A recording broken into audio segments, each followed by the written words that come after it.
Welcome to the Level Up Artist Podcast. We're your hosts, Adriana M.A. and Jackie Sanders. We are two art professionals sharing forward the advice and business lessons we have learned along our creative journeys. we talk to artists, leaders, and art professionals to demystify the creative process and discover new ways to succeed as a career-minded artist. If you find value in these conversations, please go ahead and subscribe. This will help other creatives like you find our podcast, and you'll be notified when we drop a new episode every Tuesday. So on today's episode, we're really excited to have Michelle Wilkie with us. Welcome, Michelle. Thank you. Hi. Yes, we are so excited to have you on the podcast today. We're excited to discuss your artistic journey, your approach to art quilts, and how you've built momentum in your art business, as well as recording a bonus segment on your transition from corporate America to full-time artist for our podcast supporters at levelupartist.com. But real quick, before we dive in, let's go ahead and share a little bit more about your background for our listeners who may not be familiar with you or your work. All right, so Michelle is a textile artist and designer of modern quilts. Her artistic practice revolves around modern quilting, where she seamlessly blends traditional techniques with a contemporary twist, embracing both improvisation and minimalism. Michelle is currently exhibiting and participating in a community exhibition at the North Carolina Museum of Art in conversation with the Layered Legacies exhibition. In the past year, she's had a solo exhibition at the Durham Art Guild's Golden Belt Gallery, at the Page Walker Center of Art and History. She has also participated in several group juried shows, has had her work shown in France and Italy, ooh la la, and locally in the US at places like Art Fields, Cam Raleigh, Truist Gallery, 311 Gallery, Art Space, and I'm sure the list goes on. She has also completed a 6-month residency with the Durham Art Guild, participated in the Penland School of Craft winter residency, and upcoming, she is going to be attending the Oxbow School of Arts in the summer. She has also been featured in several magazines and has had work published in books like Modern Quilts, Design in the New Century. So that is a lot. Oh my goodness. Yes, and of Amazing. course, that is a very extensive list of all of your accomplishments recently. But Michelle, when it comes to the work that you make, how would you describe your work to someone who hasn't seen it before? When you asked me that question, I had to think about that a little bit. So I would say it's an abstraction piece. I enjoy playing with color and geometric shapes and putting all that into fabric. Oh, I love that. That definitely is. I know we are all fans here of abstract geometric forms. So I personally admire your work so much, just seeing how that manifests in such a different material than what I, as a painter or muralist, make. So it's super cool work. Thank you. Yeah. I enjoy using that. So I do a lot of photography with my work. So usually it looks abstract, but if you see that inspiration image, you can actually see how it has translated from the inspiration to the abstraction. So I enjoy telling that story. Nice. Oh, we love it. Well, speaking of her story, growing up, Michelle, when did you first get interested in making art, and was there always an interest in textiles? So I'm lucky because I come from quite an artistic family, especially on my dad's side. So my aunt is a printmaker, and she teaches and travels all over the place. And my dad is an oil painter. So I remember drawing in competitions in elementary school or primary school, as we say in New Zealand, right from probably at least 8. And I remember winning some, like there was a bank that would have a poster competition every year. So I did a lot of drawing and then moved on to chalk pastels. So during university, I had a love for chalk pastels. And never sewed except for my home economics class, which I made a pillowcase, which is also strange because my mum is an amazing dressmaker, a seamstress, but I never really sewed with her. So it wasn't till 10 years ago that I actually even had a sewing machine and made my first pillowcase. Nice. A proper pillowcase, I'm sure by then. Yeah, a pillow Probably you an put on the improvement. couch. Yeah, Probably an improvement over the home economics must do it yeah, for class situation. for Oh, sure. I love that so much. I love that idea too. And, you saying printmaking actually makes a lot of sense to have that kind of, I don't know, I feel like there's a lot of parallels perhaps in the type of work the three of us do actually, with more hard edge shapes where printmaking actually is, it feels compatible, if you will. And didn't you do like a big ink wood print like a year or two ago, I think? Yeah, last year around this time. So I am excited to have a studio where I can actually do some woodblock printing because there's a Yeah. sink and everything. So that'll be fun to get back Oh into yeah. picking up some more woodblock printing. Oh, can't wait to see the intersections of these different materials. Now, Michelle, you grew up in New Zealand, which is awesome, with a diverse Pacific Island community. And I saw, nearby you moved through various countries and then eventually ended up in North Carolina, where, of course, you have a slightly different language, weather, culture. Um, did this have any kind of impact on your creative endeavors? I think it does. In New Zealand, especially where I grew up in New Zealand, having that strong community means that wherever I go, I tend to be a community builder, um, which as an introvert isn't always easy. Um, but I love making community and being part of a community and do whatever I can for that community when I'm part of it. So from my I think the last year with the Durham Art Guild has allowed me to build that community and with Art Space, build a community in the art world. Um, so that's really how it kind of manifests in me is because of the community outreach and being part of a community, I think. I More love so that. than more so than in my art. But I think the geometric shapes that I enjoy come from, being part of a Pacific Island community that Hmm. play with shapes has always been part of the art within the community. Oh, yes. Yeah, and for our listeners who are not aware of you and your work and your role within Raleigh, I can attest that I feel like every event I go to, Michelle, like you're there. You're like at every opening, every artist talk, and very recently, we're excited to share that by the time this episode is live, you will have moved into a studio at Art Space down the hall from us. So we're Yay. so excited to have you physically in our direct community at Art Space with a studio there. Um, Even though I feel like I still like see you very frequently between like, yeah, Durham Art Guild events and then also Art Space events.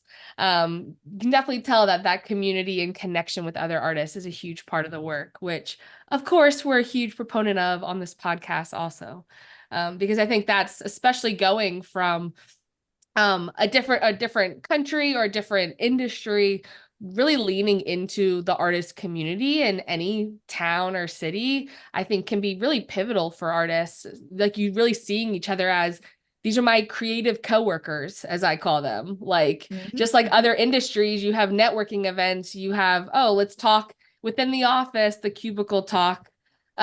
It's that's what we do here as artists as well. And I think you're a huge a proponent of that as well. And one of the things I decided, well, once I quit my job a year ago, I can't believe it's been a year, but it's been just over a year, but also getting the Durham Art Guild residency.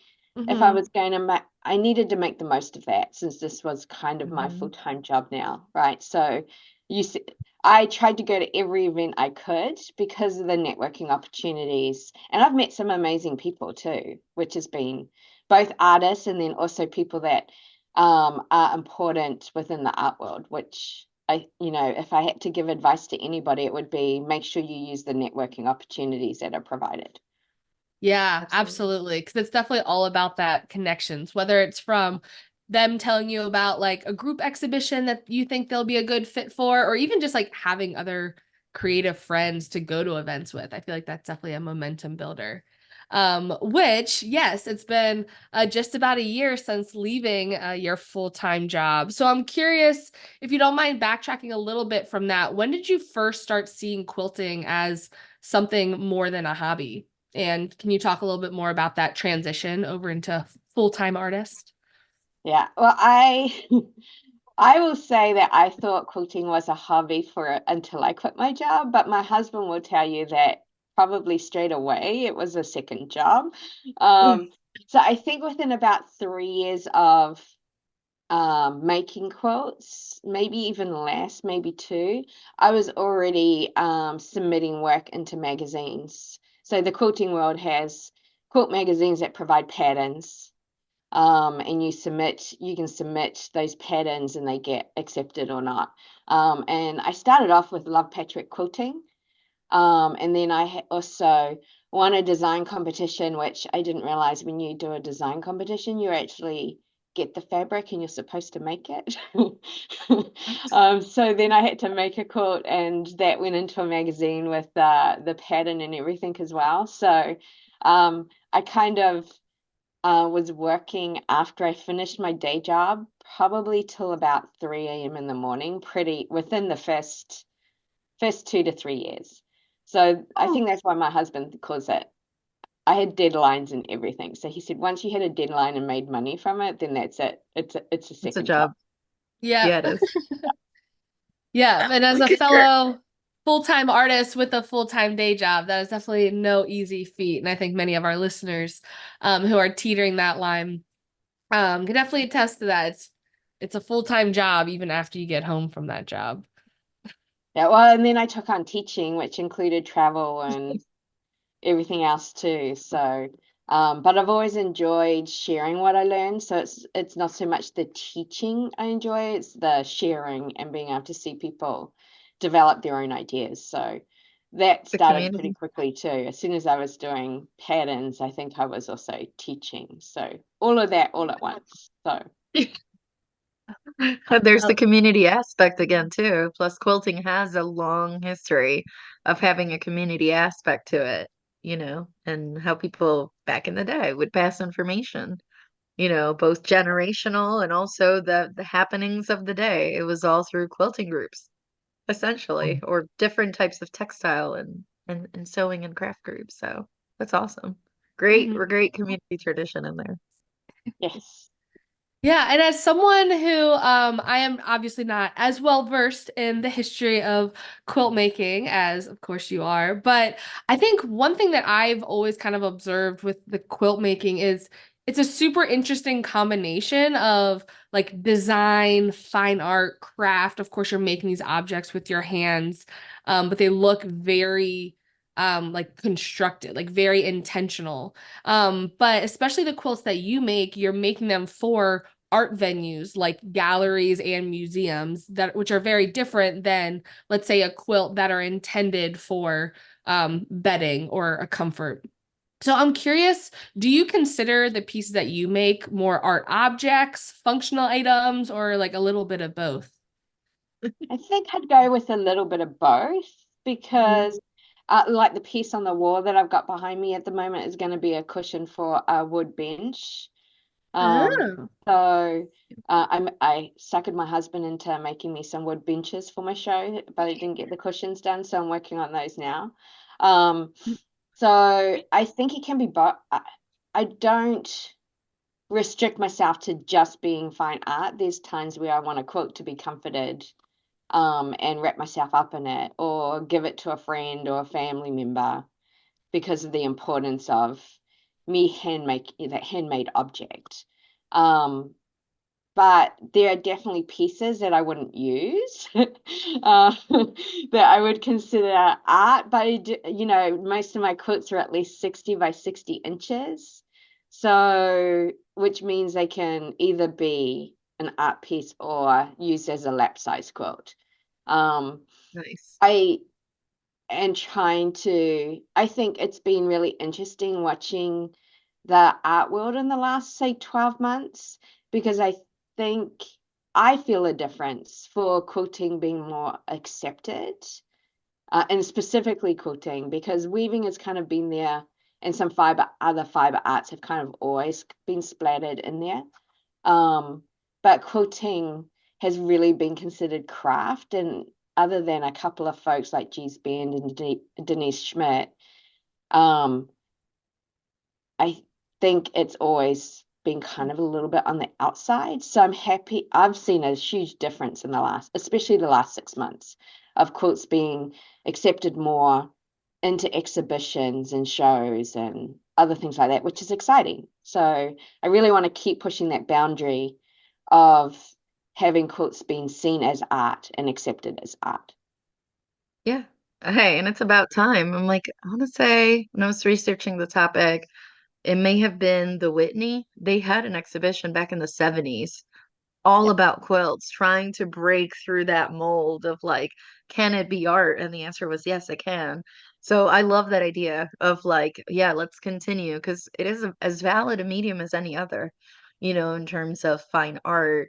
It's just that it also has a potentially functional side to it.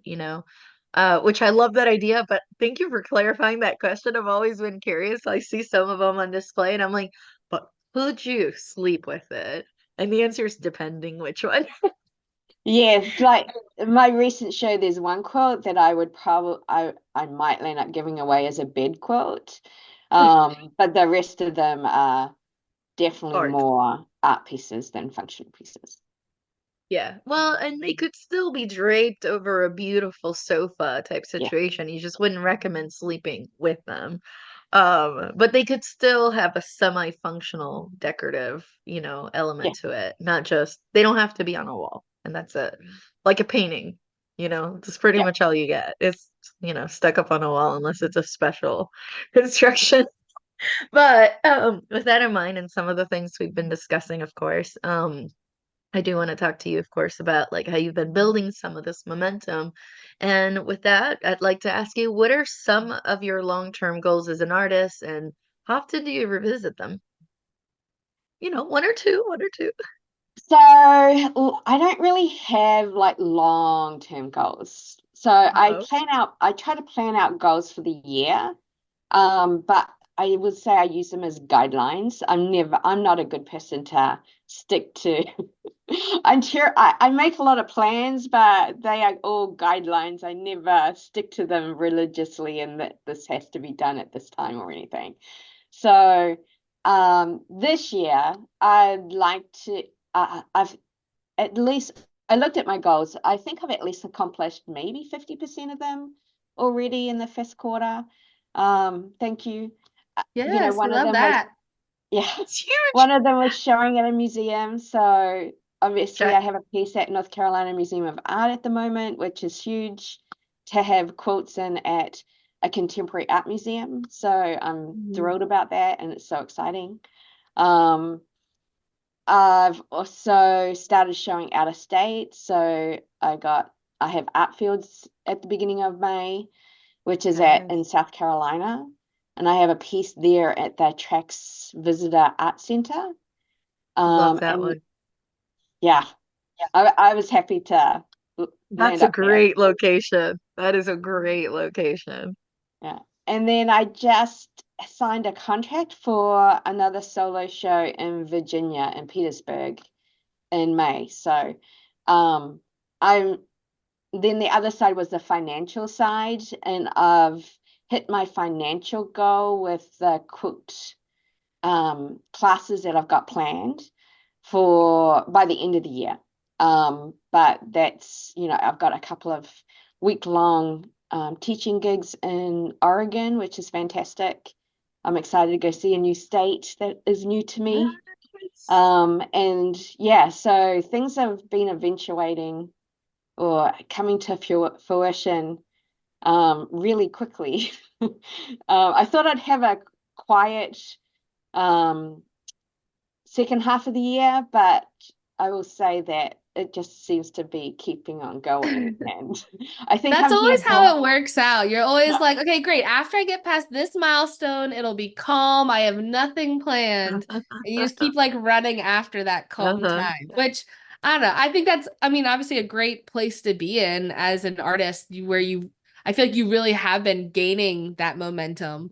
And it's kind of what Adriana and I refer to as like, you're almost like outrunning your goals, which is a great problem to have. You're like, wait, this was my year-long goal and it's already April and I've already checked it off. Like, okay, So now what? I guess I have to reset some goals because you just keep hitting them, which is incredible. Yeah, it's a lot though. I will say, I'm very appreciative, but I'm an overthinker, so I have to calm myself every so often. I'm nervous about the summer because I have basically 6 weeks away. I have 3 weeks in Michigan. I come back for Mhm. 1 week and then I fly out to Oregon for 3 weeks. So It's yeah, perfect. You're on the move. it's going to be, my husband and son will be here by themselves for 6 weeks. So we'll see how that goes. It's gonna be great. You may come back and be like, what happened? Okay, we're not talking. Luckily, it's the summer, right? So what can go wrong? Touch That's wood. true. That's true. Probably not. It'll be fun. No, that's perfect. Now, Michelle, along those lines, obviously, some of these opportunities that we're talking about, as you make those connections, it leads to the next thing, it leads to the next thing, et cetera, right? So some of them are going to happen through word of mouth, which is fantastic. We all love an invitational, let's be real. When it just kind of like, knock on the door, would you like to do this exhibition? Why, yes, I would. Thank you. But aside from those that literally are coming back as a result of networking and other opportunities you've gone after, how about the ones that you seek for yourself or you're still going after yourself? How do you seek out those opportunities to showcase or sell your work? And have you encountered any venues that are hesitant to exhibit textiles because the format is, maybe not something they're used to? Yeah, so um, I've been a little bit more selective this year on what I apply for. To be honest, I wasn't expecting to get the Oxbow residency first time. I had heard through the grapevine that you have to apply a few years before and get your name out there. So to be one of the 12, and I think they had 618 applicants. That's So to be amazing. what, thank Congratulations. you. To be one of those 12 straight away was kind of a little mind blowing. You're like, I applied for this out of like practice. I didn't actually plan on getting it. Yeah. Exactly. So it took a bit of reorganizing schedules and stuff. So I don't know whether it's because I'm being a little more selective and making sure I choose things. I'm trying to choose things that benefit where my art is shown and benefit Mhm. me as an artist and just strengthens my portfolio, so to speak, or CV. Mhm. Um, I no to that had any pushback on textiles because right now my acceptance rate for things I apply for is about 95%, It's um, huge. which is huge. Amazing. Yeah. So I've had to become more selective because I'm now struggling. I keep everything in a spreadsheet, but I'm now struggling on working out, well, I can't apply for this because this piece is over here and this piece is over Hmm. here. So I've had to become a little more selective and choose a little bigger, to be honest. So Yes. we'll see how some of those bigger opportunities come come out. Yeah, I think especially because obviously the work you make, as we've talked about, there are longer timelines in terms of your like creation process. It's not necessarily something where, oh, well, you can make two or three more pieces in like a week if you were to like really focus. Like these are several week long projects from design to creation. So if you have a limited inventory, and just buy it limited, even if you had 100, that's still limited by how many applications you can have. Um, yeah, there is like the logistics of, okay, where is where are all of my pieces and when will this one be available? Which I think is kind of the perfect segue into, you mentioned having a spreadsheet for some of your pieces, but how do you stay organized with these workshops, exhibitions, staying in contact with collectors, and all these opportunities? Is it mainly through like a spreadsheet and those timelines? Yeah, I do have a spreadsheet. There's another quilter, Kelly Spell, um, who had shared how she collects or stores her, where she shipped her quilts off to, what price she's put them at. I now keep all my artist statements for individual pieces written as I go. And they're stored in OneDrive so that I can find them easily. I also link to them in the spreadsheet so that it's just easy to submit pieces and I don't have to rewrite it 50 times. So the spreadsheet has everything from what I've applied to, where pieces are, exhibitions, where they are. Also because I forget and I'm like, oh, Yes. I think I had a piece that I needed to pick up. When was that? So all that's in the spreadsheet. So mostly spreadsheet driven. I also try and do a newsletter monthly from my webpage. That was a little not so monthly this year because I just sent one out and one in January because it was just so busy with had Busy, three yeah. events in a month. So it was just so busy. Yeah. Oh, that's absolutely perfect. Plus, I love spreadsheets. But we can talk about databases, the next step, which I know you know about. You do come from, which I don't think we talked about very much. You do come from the software industry, I do. technology. Yeah, you're very, very familiar. And I used to be out in database specialist, so I know all about the databases. You know all about the data. Spreadsheet is the baby version. Yeah. Yeah, it's all I can manage right now. Hey, that's okay too. Now, Michelle, is there something you wish to do in your art career that you haven't had the chance to do yet? That you're like, oof, oof, I'd love this goal. I think my biggest goal right now would be to be able to show in one of the biggest cities on the East Coast. So when I say biggest cities, let's go big. New York, Chicago, Miami. Um, I would love to show somewhere there. Um, I'd love to be in one of the modern art museums, but they're probably real big goals and dreams. As far as um, near future, I would say I don't feel like I've missed out on anything. It's weird moving from the quilt community, even though I've been doing that like 8 years, 9 years before I moved into the art world. Those communities don't overlap very much. Mm-hmm. So I really consider myself an emerging artist because of the fact that I have had to learn everything from the start all over again for the different communities. So I didn't expect that. So I'm really thrilled for the year that I've had to be where I am. So I don't think I've really missed out on anything. Yeah, I think you are totally right in that kind of from the outsiders looking in and even what we talked about earlier, I think you're totally right in that I definitely think there's a recent shift in the art world from a museum or gallery space to where there is this, at least in our local area, this uptick of opportunities where they want to highlight the quilting and that merging of those two worlds. So it kind of feels like that perfect timing to where you're at that intersection to where it's not like you are brand new to quilting, obviously, but you're new to the art world. And the art world is kind of new to adapting quilting. So you're kind of at that perfect intersection of I'm very experienced over here in this area that the art world wants to highlight more. And so being able to apply for all those opportunities, they're like, great, this is like the perfect type of artist that we want to showcase, which is like a great ride or wave to be riding. And we're just so excited for you and very proud of you too, because such a cool conversation. I think with any new medium in the art world to where like it just opens up more social conversations, cultural conversations, and the exploration of a new medium on display is always very fun to observe. So it's a very exciting time.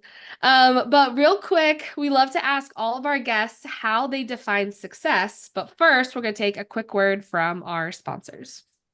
This episode is brought to you by our Level Up Artist courses. We understand that life as a modern artist can be both exciting and overwhelming. Plus, there's a lot of information out there. So, what do visual artists actually need? We've spent countless hours of trial and error, weeding through tons of information to find the gold, so you don't have to waste your time going down those endless rabbit holes.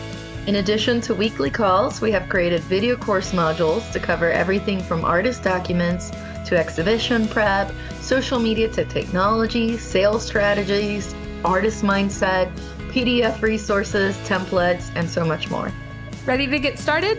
Head on over to levelupartists.com to learn more, get immediate access, and level up your career today.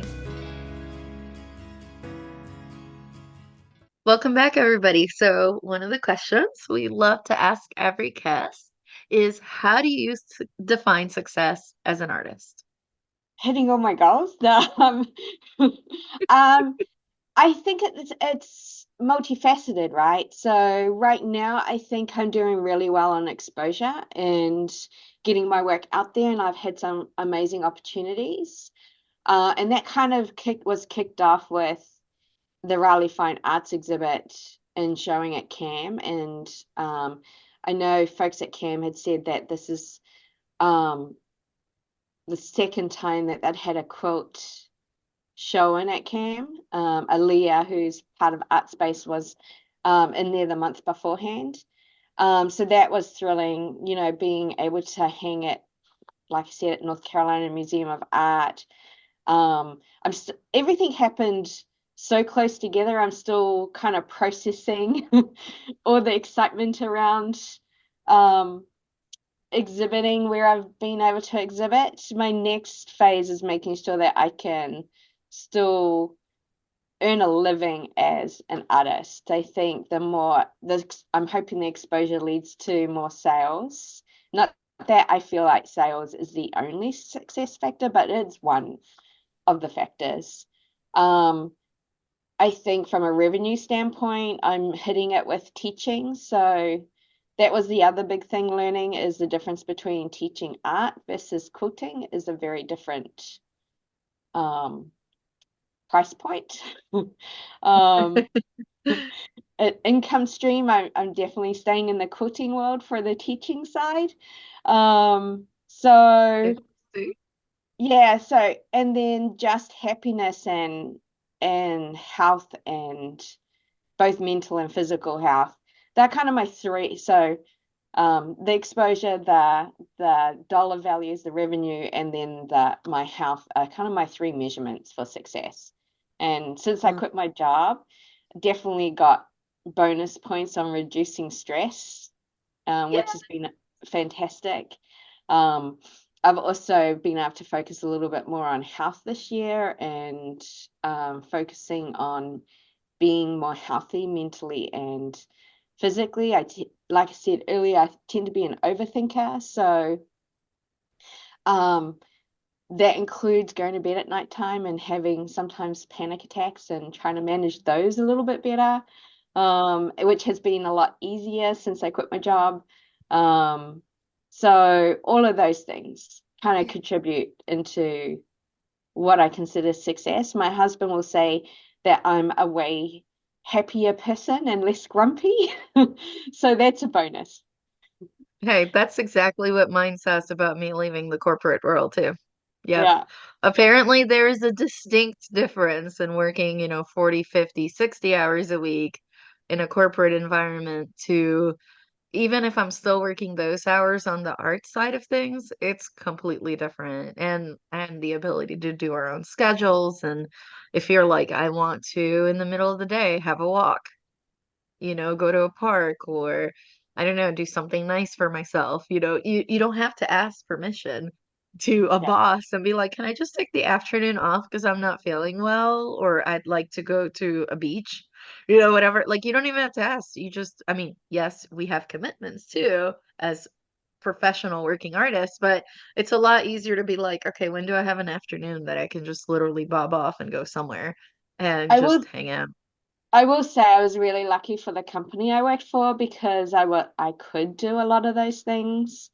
Um, and I had an amazing team under me as well. So I had 65 people in my team. So um, I could always delegate. Um, but one of That my is a good thing. strongest things that I was adamant about was trying to make sure that folks took vacation and looked after their mental health. I think when you start going through some of those things, because I never used to have panic attacks, I think it's the stage in life I'm in. Um, you start realizing how important it is for other people to also be doing that. Yeah, So, Yeah. absolutely. But now you don't have to worry about 65 people. Are you taking your mental health breaks? You only have to worry about you. well, Well, and your and family. I But and my family. Well, especially because, my son is dyslexic and he's a junior going into a senior next year. So that's a whole another stress that I have. So I mean, it being it a has a lot of parent, being a yes, has a parent and lot of running a family stresses. is like a job in itself. So that's like its Yeah. own lifelong of stressors and anxiety that I'm sure you're being able to be there for. Yeah, lots of ups and lots of downs. So yeah, and everything in between. hey, that's life. Yeah. Now, what is one piece of advice you wish you had heard before you got started on your creative journey? I'm not sure if it's advice, but one thing that I wish I knew was the amount of admin that I was Hmm. going to have to do as an artist. And, I knew there would be some because you have to apply for things. Um, I think there needs to be some kind of free beginner class on like what is an artist statement, what is a bio, um, what are short versions of those of 100 words, and what would 250 words look like? And because the number of times I've had to rewrite my artist statement and bio, I I don't think I've been able to completely reuse one Yeah, it's ever. always different variations. Then you Yeah, have like 6 word documents that are all kind of the same, but there's like one sentence that's different. And yeah. yeah. So the amount Two of admin, words. Yeah, yeah. so I So was gonna say 2 words. Oh, no, go ahead. uh, I was going to say just booking in admin time. Um, and I know you offload some of that, Adriana. It's definitely something once I'm earning enough money that I will look at because I probably spend about 2 days a week, so 16 hours, Hmm. whether it's a newsletter or a blog post or Instagram or submitting for a grant or submitting for an exhibition. Also portfolio.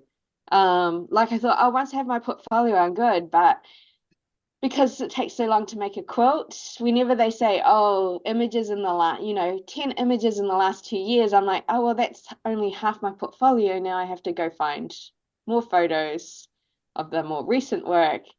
Um, or there's a slant. It's, I might have mentioned my cultural background or community, and then I need different pictures for my portfolio to back up what I put into the application. So admin, I would say make sure don't be unrealistic about the amount of admin work you will get being a full-time artist or an artist part-time. Yeah. Well, I was gonna add to that. I think I got really lucky that before I quit corporate, one of the things that I did was I did interview artists. Unfortunately, I did not record it, um, any of it. But I did talk to a lot of working artists and ask them questions specifically about the business side. And I was like, I'm not interested in what brush you use, if you teach classes, what your style is, none of that. I just want to know about the business side. And of the ones that did respond specifically about my business questions, one of the things that kept coming up was the admin side. They're like, if you're lucky, it's 50%. If you're lucky. Some of them were like, depending what kind of opportunities you're going after, it could be 70% admin. and only 30% like the actual creation of art. Yeah. So at least I went into it with my eyes wide open, but I did want to add like things like length, like changing the length of artist statements and things like that. I do use Chat GPT. I'm like, can you make this longer? Can you make it shorter? And then I go and edit it because it's just the baseline. I can never use exactly what it gives me. It gets close, but never exactly what it gives me. And then yeah, some things if I can, I try to delegate some of it, to my other members of my team. I make it sound like it's a lot of people. It's not. Um But or ask for help from other artists. But some of the other things you mentioned too, yeah, we're big proponents. Obviously, through the podcast is how we try to teach forward or share forward some of that information of like, yes, you need a newsletter, yes, you need a, website, yes, you need. So we try through this podcast some of that educational approach. And of course, there's a lot of other artists too with the resources on it. But I do think there needs to be more of that emphasis of like circling back to something you said earlier.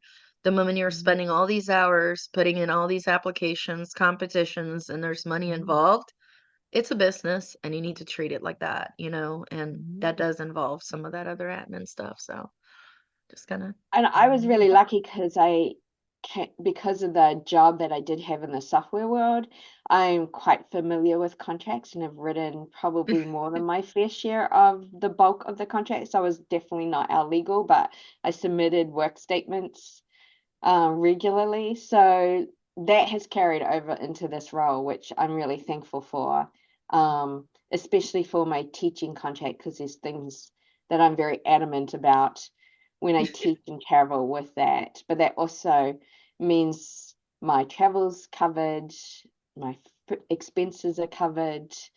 oh Um, yeah, as all much as you those things can. to think about when reading through contracts and stuff. So I'm happy I have that background and get to bring that in. So there's that side of things too. Silver lining of coming from corporate. Yes.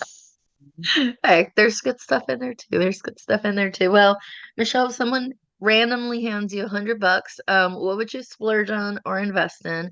It has to be something that brings you joy and relates to your art or business.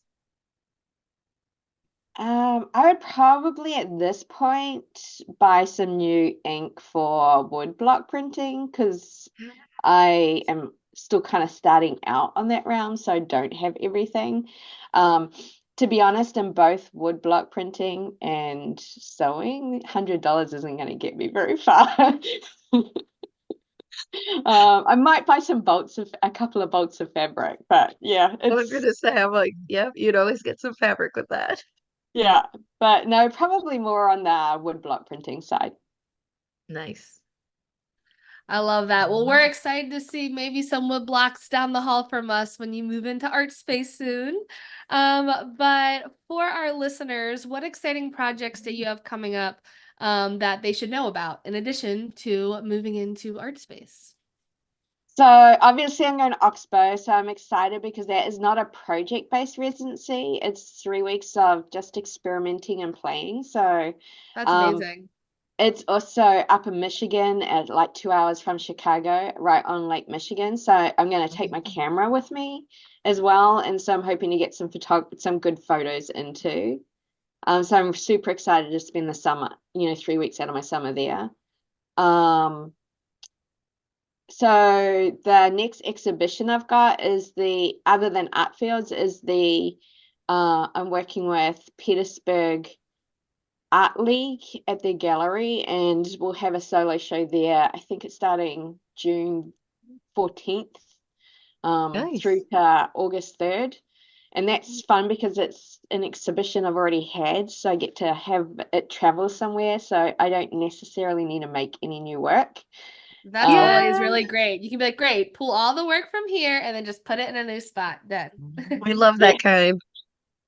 But I have a few pieces I'm working on that I've been working on a while. There's a piece about having a conversation about invisible disabilities, having panic attacks, or my kid having dyslexia, kind of has put me into the thought process of we don't talk about things very often, and invisible disabilities, because you can't see them openly. You never know what people are going through or what they might have in their life.